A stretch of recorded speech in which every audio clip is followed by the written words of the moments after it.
If you've ever felt like a 24-hour day just isn't enough to get anything done, the ancient Polynesians would have had a good laugh at your struggle. Back in their day, the sun tore across the sky with such insane speed that a full day felt like a blink of an eye. Women couldn't dry their tapa cloth, and men couldn't even paddle out to the good fishing spots before the sun had already set. Everyone around had pretty much accepted life as slaves to the sun. Everyone, that is, except Maui. This guy couldn't stand it when some higher power tried to dictate his terms, so he decided to do something about it.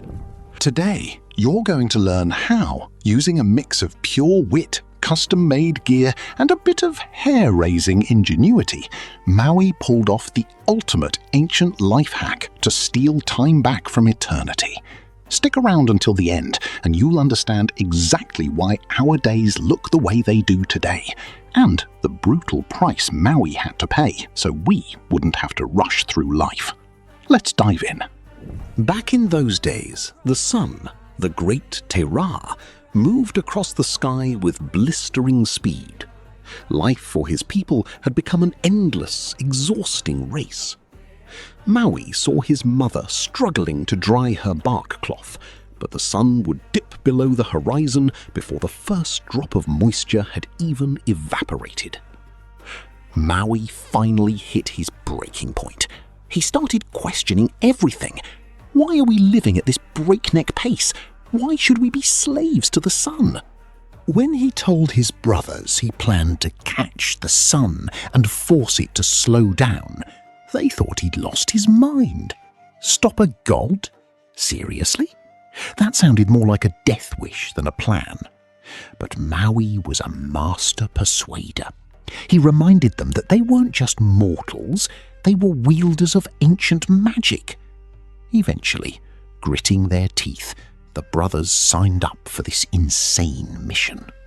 Preparations began under the shroud of darkness. For weeks, they braided ropes, but these weren't just standard canoe lashings. Each knot was infused with karakia, ancient prayers and chants, weaving the ancestors' energy into the fibers, creating something strong enough to hold back the light and withstand heat that could melt stone.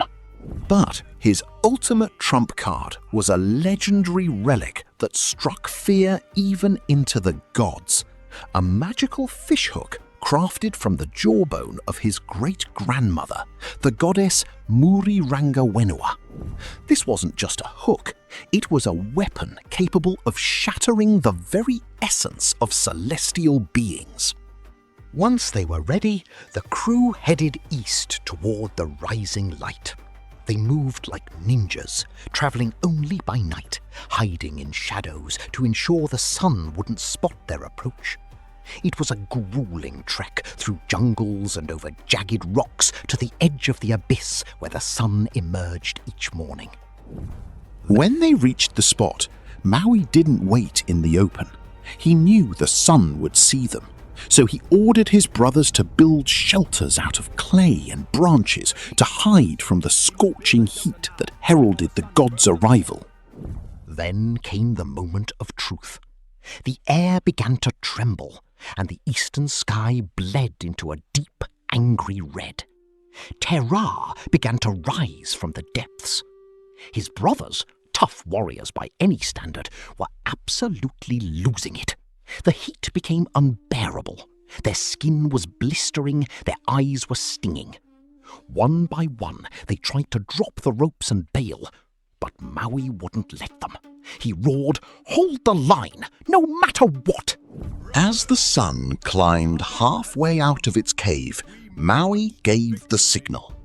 Dozens of heavy, magically charged loops took flight, snaring the sun's fiery rays.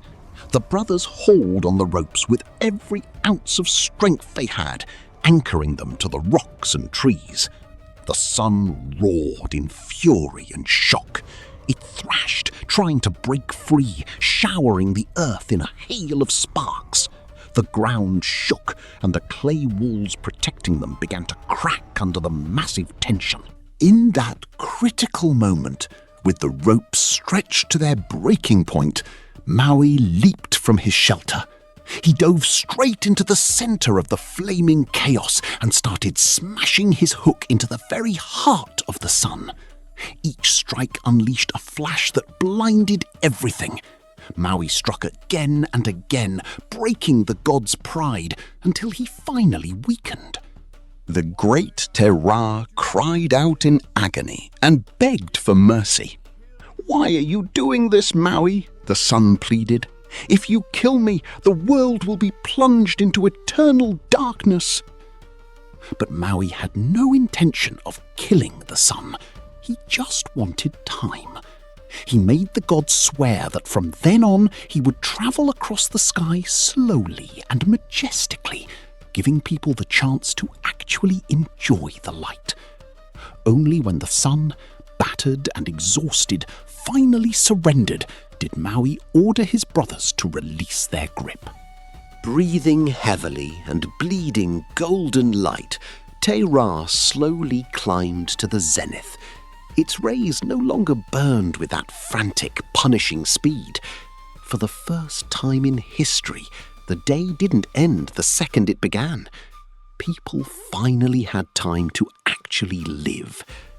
Maui proved that even the most immovable, terrifying laws of the universe can be changed if you have the guts to challenge them and the wisdom to prepare for the fight. To this day, the sun makes its journey at a leisurely pace, reminding us of the value of every daylight hour and of the hero who once caught time itself in a net of braided flax. This was Age of Myths. See you in the next ancient legend.